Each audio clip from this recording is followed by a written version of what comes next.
Eu tava contando que Que da tu é doença, ufólogo. pô. Não contei da Ah, doença. é verdade, tá. Do pânico. Da onde que saiu a doença? Eu já dava aula, então das 7 da manhã até meio-dia, mais a stream.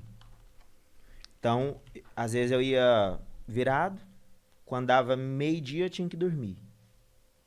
E aí, qual que é o problema de dormir?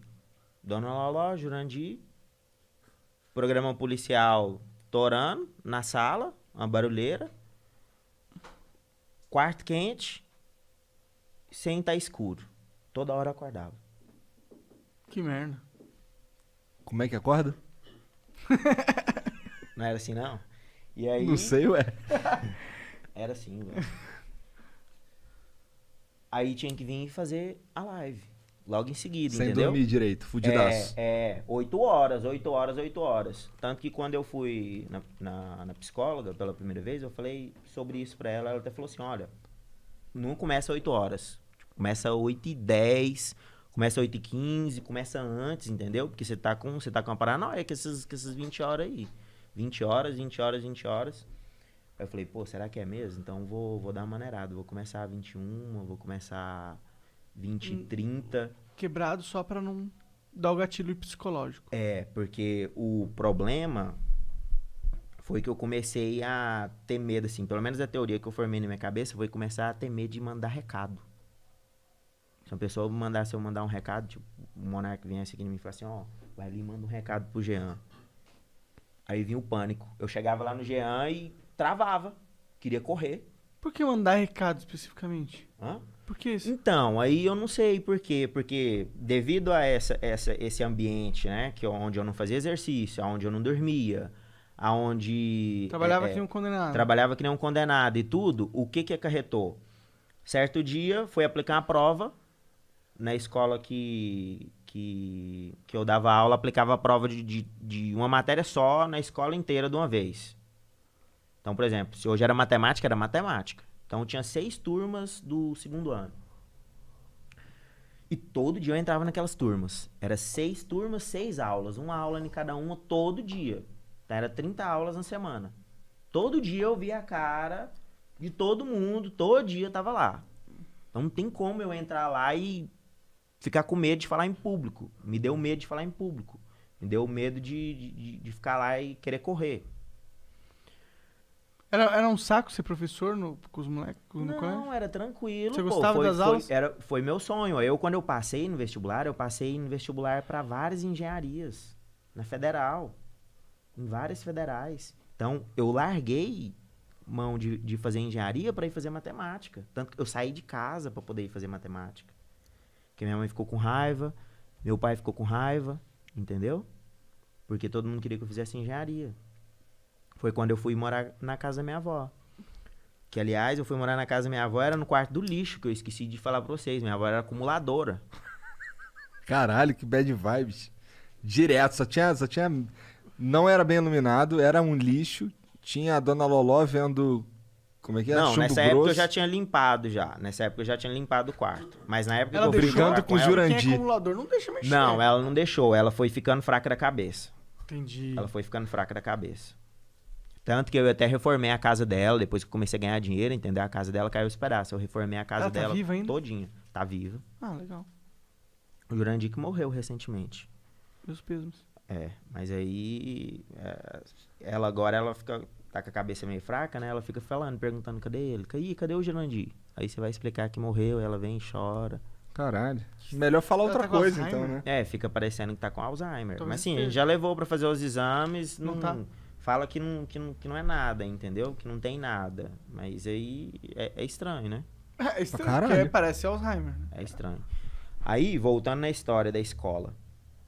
Só prova de matemática. 6 turmas. Eu não dou conta de ficar em 6 turmas, óbvio. Então, o professor daquele horário ficava naquela turma. Tá. Sabe-se lá Deus o que aconteceu com a minha prova, porque eu entreguei bonitinha, tava bonitinha a prova. Uma questão, tinha lá, sei lá, 2 elevado a 3. E muito provavelmente na hora de colocar no Word, de passar para um computador pro outro, era uma versão diferente, desconfigurou o negócio tudo. A coordenadora não olhou, imprimiu o negócio tudo, liberou para todo mundo. Começa a prova, um levanta a mão. Ó, essa questão aqui tá assim, sem assado. Eu falei, caramba, velho, vou ter que passar em todas as salas e vou ter que anular a questão. Peguei a prova, fui passar, né? Passei na primeira turma. Ó, gente, seguinte, aconteceu tal e tal coisa nessa questão aqui e tal, blá, blá, blá. Aí fui pra outra sala, uma terceira sala. Que assim, né, na verdade seria a segunda, né? Porque a minha eu já tinha falado, fui pra uma primeira, saí da minha, fui pra uma primeira, cheguei, pedi licença pro professor e tudo, entrei. Cheguei nessa próxima sala, pedi licença pra professora, entrei, que geralmente a gente não fica 2 professores dentro de uma sala, é um só. E tal, comecei a falar pros alunos. Ó, tal questão tá errada, assim, assim, assado. E os alunos, parecia que eles se remexiam assim, ó. Sabe quando você tá com aquela vontade de cagar assim, e a conversa não para, e você, porra, tem que cagar, cara, nossa senhora, né? Já Se tá, tu quiser cagar, fica à vontade, só já aí. tá saindo ali, batendo na porta. Eu, geralmente, quando eu cago fora do vaso. Tem um meme aí do Cara, caga fora do vaso. Tudo bem, pode cagar, a gente tá acostumado a pegar a bosta do Ig. E aí, cara, Serginho tá, no caso. É, né? não sei, né? sem brincadeira Serginho que ia nenhuma, pegar. pô, parecia que os alunos, todo mundo ia levantar a mão. E eu falei assim, cara, eu não vou responder esse povo aqui não. E começou a dar taquicardia. O medo mesmo de falar em público. O medo de falar em público, eu acho que todo mundo conhece, né? É uma das maiores fobias que tem, o medo de falar em público. Eu mesmo, antes de ser professor, eu tinha medo de falar em público. Começou a dar aquele medo, sabe? E começou a travar e minha voz não saía. Começou a não sair. Eu falei assim, pô, vou anotar a questão que é aqui no quadro, vou virar e vou sair fora. Porque os alunos, parecia que eles tinham virado zumbi, pô. Que ia todo mundo levantar assim e vinha pra cima de mim. Então tu tava realmente numa crise. Foi, ali, tipo, foi. Aí eu peguei, escrevi no quadro e saí correndo da sala. E o povo tava tudo com a mão assim, ó. Porque era a sala mais, assim, exigente que tinha, sabe? Que o pessoal tirava as melhores notas e tudo. Aí lá era no segundo andar, tinha umas grades assim que você encostava e olhava lá embaixo, né? Olhava o pátio assim da escola. Eu fui, encostei na grade e puxei o ar, né? E parecia que eu ia morrer, pô. Parecia que eu ia morrer. E aí eu olhei lá embaixo, assim, parecia que eu fui lá embaixo, assim, que eu fui no chão e voltei. Aí eu falei assim, gente, que é isso? Que é isso? Aí eu fui e comecei a respirar de novo, respirar. Falei assim, não é nada não. Ou então aquela professora, que a professora lá tem alguma coisa com demo. Fez uma macumba braba. Aí eu falei, pô, vou entrar na próxima sala. Se não acontecer nada, porque, pô, a culpa da professora que tava lá. Porque não tinha nada de diferente na sala, entendeu? A única coisa que tinha diferente era quem? você. Era a questão que Não, tava... eu entrava lá todo dia, Monark. Mas você tava diferente, você tava se sentindo Eu tava diferente, mas aí eu queria colocar a culpa em alguém. Sim. Quem tava lá responsável pela sala era culpado. Aí fui e entrei na sala. Entrei na sala e tal, comecei a falar, olha, pessoal, deve ter tido um erro e tarará. Falei, belezinha. Saí alegre, né? Falei, pô, tô curado. Tô curado, entrei na outra sala, falei e tal. Quando bateu o sinal, os professores, por incrível que pareça, é igual os meninos. Sai todo mundo correndo, né? Jogando as coisas dentro do armário, já entrando dentro do carro e indo embora. Eu entrei dentro da sala dos professores. Alguns professores já tinham pegado as provas e já tinham chegado lá primeiro. E eles estão tudo no armário, né? Aí eu falei assim, gente, olha, aconteceu tal e tal coisa. Assim, assado, comigo. Cagaram. Cagaram. Passa um tempo, alguns dias, que eu tô entrando no banheiro dos professores assim, né? Tinha um banheiro só separado pros professores. A professora vem e me cata pelo braço assim. Eu falei assim, que isso, né? Ela falou assim, vem aqui no canto aqui. Esse negócio aqui, esses professores aí, todo mundo toma remédio. Entendeu? Isso aí que você tem aí, isso aí é síndrome do pânico. Eu não quis falar pra você lá na hora, mas você tá com síndrome do pânico, isso aí. Caralho. Vai olhar isso lá. Eu falei assim, não é síndrome do pânico não, pô. Tinha alguma coisa lá naquele dia, lá naquela sala lá, porque não aconteceu de novo. Tô tranquilo. Passou, né? Chegou outro dia, Coordenadora chega na porta da minha sala. Ó, seguinte, professor tal faltou, aconteceu não sei o que lá com ele, eu preciso que você vá em outra turma e passe uma atividade lá para eles. Como já era o cronograma, né, da aula, eu tava fazendo atividade naquela turma, na outra turma ia fazer a mesma atividade. Falei, pô, então vou lá, vou passar atividade para eles. Cheguei lá, parei na porta, voltei, né, a coordenadora tava descendo o segundo andar, né, voltei, corri atrás dela, peguei no braço dela, quase chorando, cara. Esse dia e ó que eu não sou de chorar, eu fiquei muitos anos na minha vida sem chorar.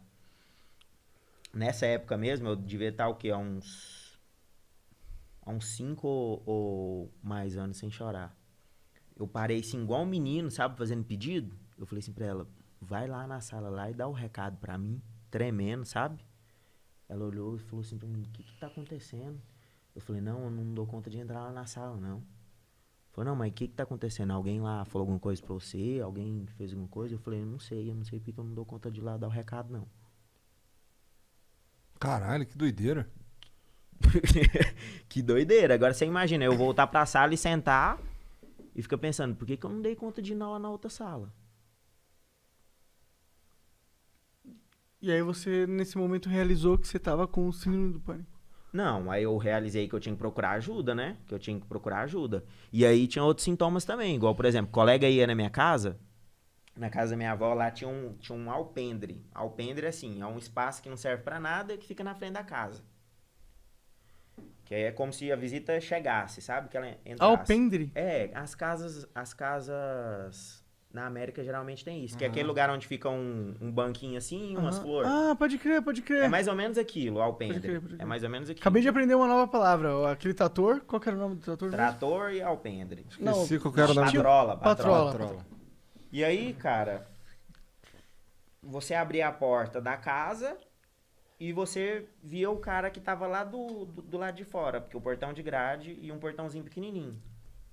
O colega meu chegou lá. E aí, podre? Tá. E aí? E eu do lugar mesmo, nem abri a porta, porque a porta era uma porta que tinha como você puxar só o vidro dela. Uhum. Puxei só o vidro assim, falei, e aí? Ah, abre aí, pô! Não vou abrir não. Não vou abrir não. Não vou abrir não, mandei o cara embora. Mandei meu colega embora. Ah, por quê? Ué, Tava com vontade de morrer?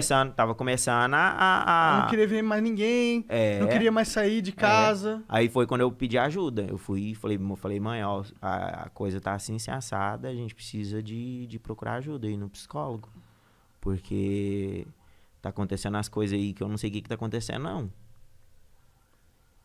E Aí tu foi no fui. médico. Aí fui no psicólogo, né? Hoje tu toma remédio? Não, na verdade eu nunca tomei remédio, entendeu? Porque aí, como eu tive esse choque, aí eu falei assim, pô, eu tenho que mudar o que eu tô fazendo aqui. Não dá pra ficar dormindo em 2 horários, porque às vezes eu pegava, dormia um pouquinho depois da live, 2, 3 horinhas, e de tarde eu dormia mais 2, 3 horinhas. Então é um sono picado, é um sono que toda hora você fica acordando, é um sono que toda hora tá uma gritaria, é um sono que não é um lugar claro, ou não é um lugar escuro. Entendeu? E aí eu falei, pô, agora eu vou voltar pra academia. Era uma época que eu tinha parado um pouco da academia. Entendi. Eu falei, pô, vou voltar pra academia, vou voltar a fazer exercício, porque aí eu vou conseguir dormir. Porque eu lembrei que quando eu fazia academia, eu dormia. Você dormia de bem? Eu dormia, porque você cansa, né? É, Você claro, cansa. exercício é importante. Aí fui na psicóloga e no dia seguinte eu fui No dia seguinte, não. Foi no dia seguinte? Acho que foi no dia seguinte. Ou foi no mesmo dia ou uns 2 dias depois. Eu sei que eu fui na academia. Do que eu fui na academia eu consegui dormir. Porque nessa crise que eu fui na psicóloga, eu tava sem dormir acho que umas 48 horas. Ah, e tinha outro fator, droga. Que era café. Tomava muito café. Uma garrafa de café. Porra! Uma garrafa de café. Por isso que não dormia Então, também. das pessoas que eu já conversei sobre síndrome do pânico, que teve, todos contam mais ou menos essa mesma história. É um quarto que não é escuro, é barulho, não dorme, não faz exercício, não come direito. Ainda tinha isso ainda. Na época eu não tava comendo direito, porque era assim, como eu chegava meio-dia, às vezes a minha avó não tinha feito alguma comida ainda. E aí ela ia começar a fazer comida. Só que como eu tava bêbado de sono, eu deitava e desmaiava. Não comia, já tava fraco da noite inteirinha, né? Trabalhando, depois trabalhando de novo. Uhum. E aí deitava, sem comer.